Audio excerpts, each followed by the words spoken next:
रयत शिक्षण संस्थेचे SSGM college Kopargaon.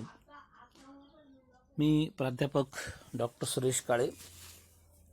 विद्यार्थी मित्रांनो, आपण चौथं प्रकरण जे पाहिलं वैदिक काळ, या वैदिक काळामध्ये आपण पूर्व व उत्तर वैदिक काळातील संस्कृती हा मुद्दा आपण पाहिला. त्यानंतर आता या ठिकाणी पाचवं प्रकरण आपण जे सुरू करणार आहोत, जनपदे आणि गणराज्य. आता या प्रकरणामध्ये आपल्याला वैदिक काळानंतर आपल्या देशामध्ये जी संस्कृती उदयाला आली त्यामधून राजकीय आणि सामाजिक व्यवस्था कशा पद्धतीने विकसित झालेली आहे हे या ठिकाणी या प्रकरणामध्ये आपल्याला पाहायचं आहे. जन आणि जनपदे.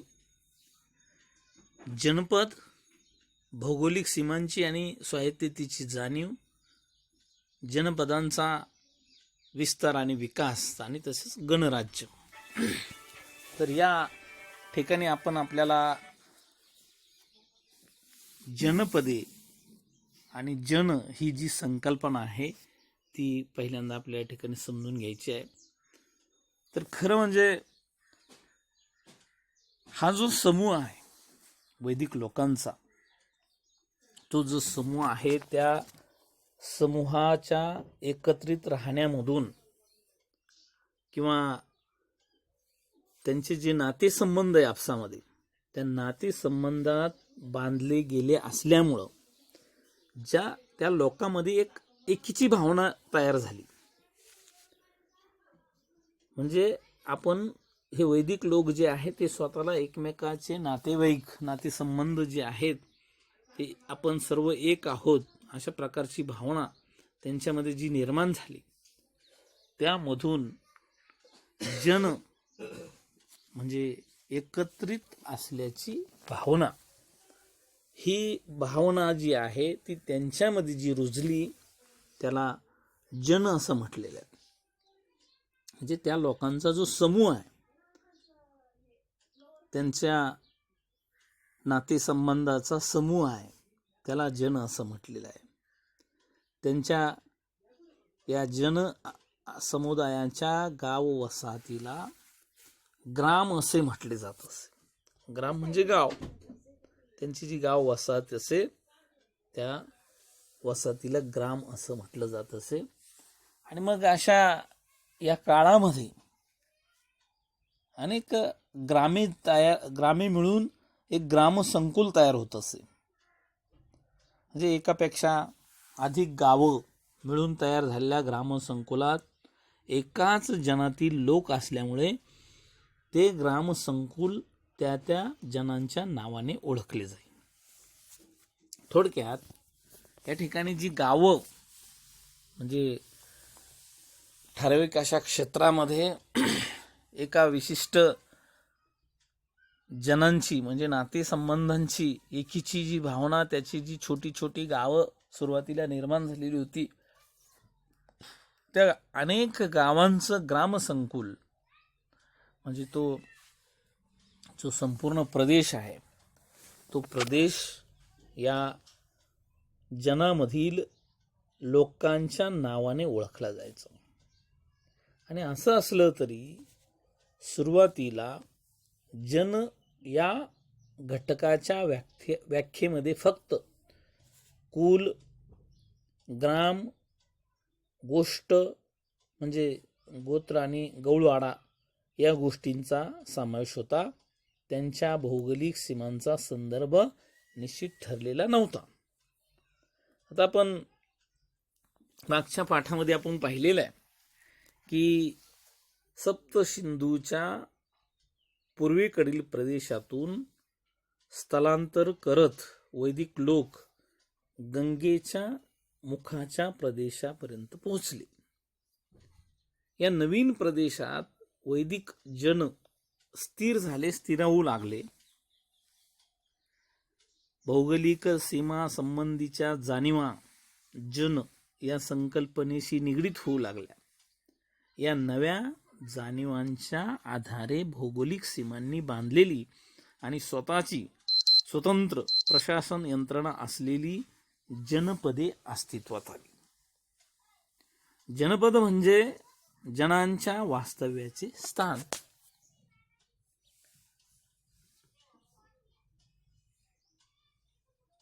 तर असे हे जे स्थान आहे जनपदाचे, ते हळूहळू अधिक औपचारिक स्वरूपाची प्रशासन यंत्रणा विकसित करू लागले. म्हणजे ज्या ठिकाणी हे गाव वसाहती संकुल निर्माण झाली त्या ठिकाणी जनपद म्हणजे त्या ठिकाणची प्रशासन यंत्रणा जी आहे, म्हणजे त्या गावामध्ये जसं एखादी ग्रामपंचायत सारखी जी संस्था काम करते, त्या गावचा कारभार सांभाळते, तसं ते संपूर्ण त्या भौगोलिक क्षेत्रामध्ये ज्या जनपदांचं राज्य आहे ते राज्य नियंत्रित करण्यासाठी जी प्रशासन यंत्रणा अस्तित्वात आली, त्यातून हे जनपद हे राजकीय, ज्याला आपण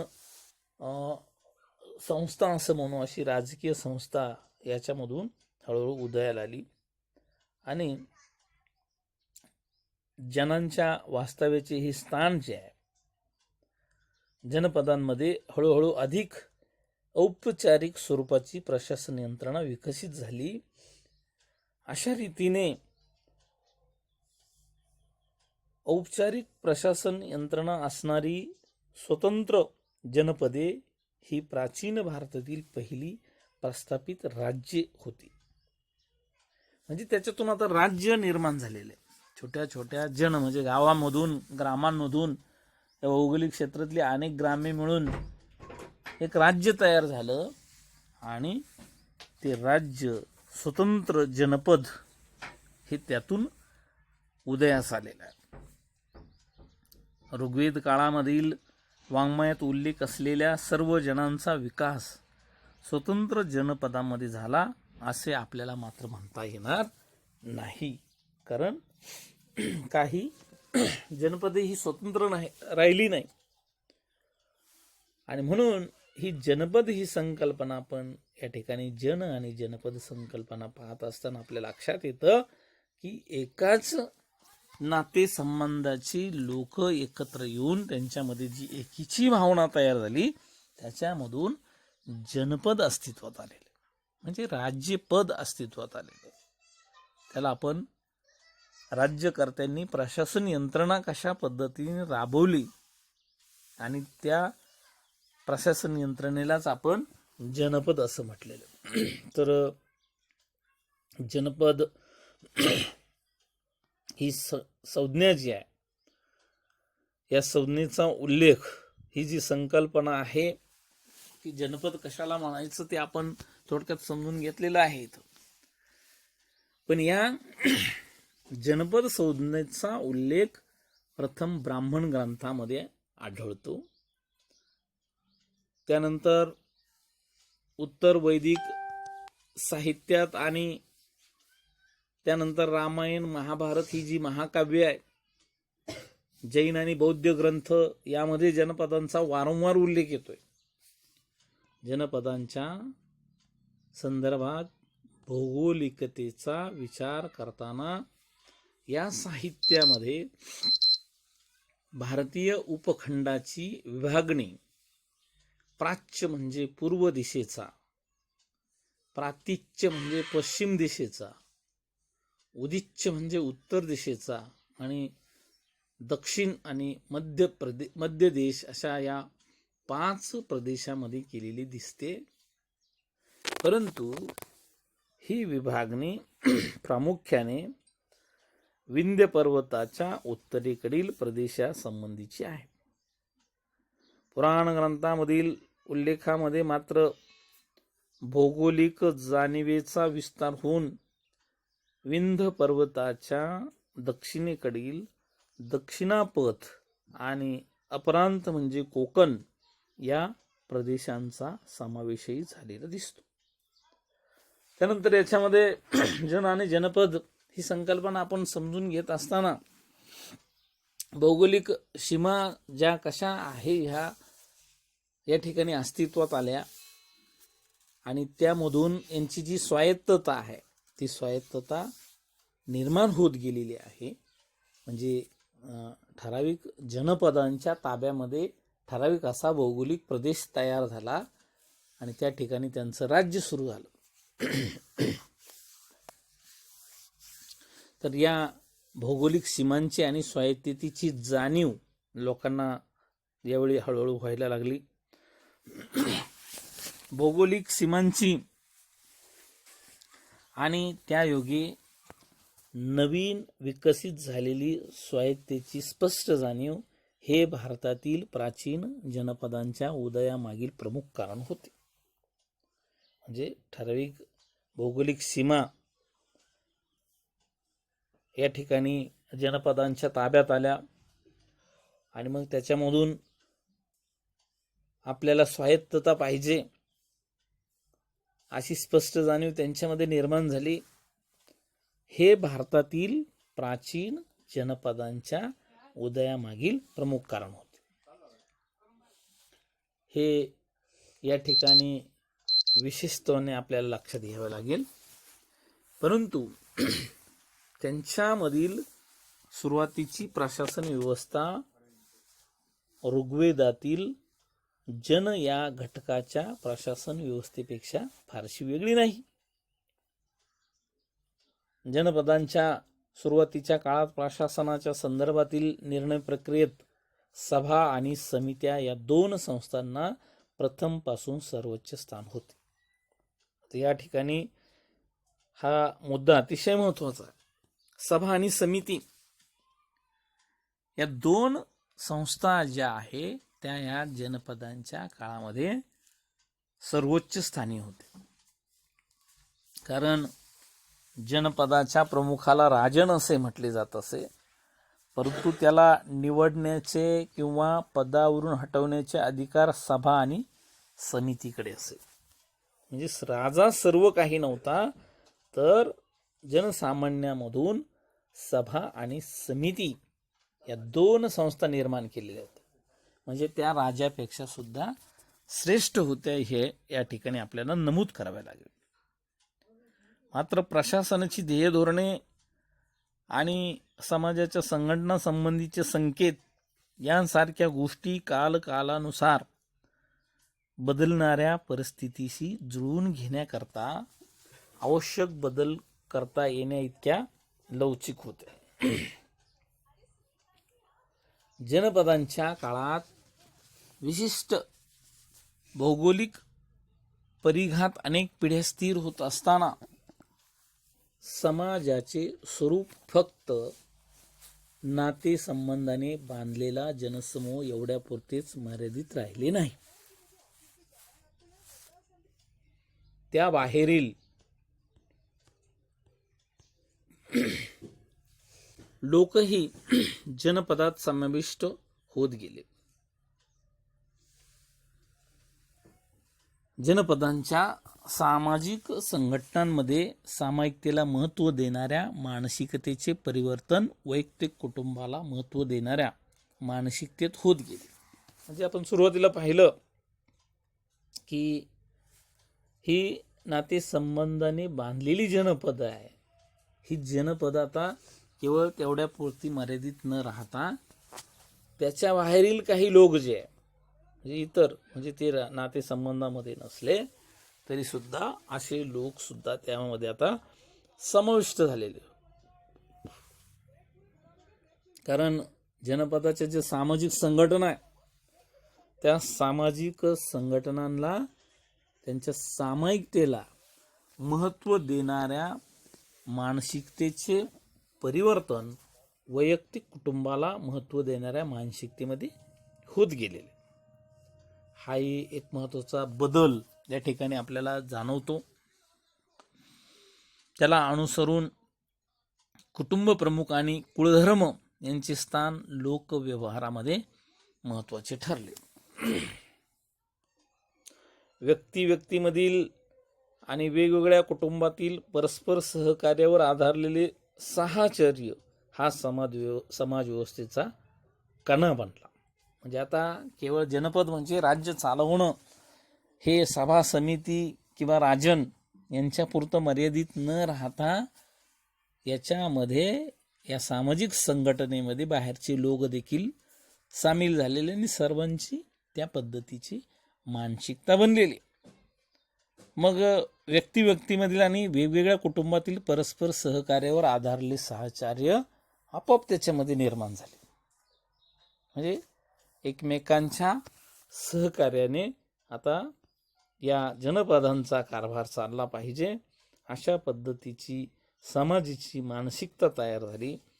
आणि ही मानसिकता म्हणजे कुटुंब प्रमुख आणि कुळधर्म या लोकांचे स्थान लोकव्यवहारामध्ये महत्त्वाचे ठरलेले आहे. आणि मग त्यामुळं अशा प्रकारचं सहकार्य, अशा प्रकारचं सहचार्य हा या काळातील समाज व्यवस्थेचा कणा बनलेला आहे. याच काळात जनपदाच्या संरक्षणासाठी अस्त्रशस्त्र विद्येत निपुण असणारा एक स्वतंत्र वर्ग उदयाला येऊ लागला. म्हणजे आता जनपद चालवणं म्हणजे त्याचं संरक्षण करणं हेही तितकंच महत्त्वाचं आहे. आणि त्यामुळं या काळामध्ये संरक्षण म्हणजे क्षत्रिय धर्म बाळगणारा,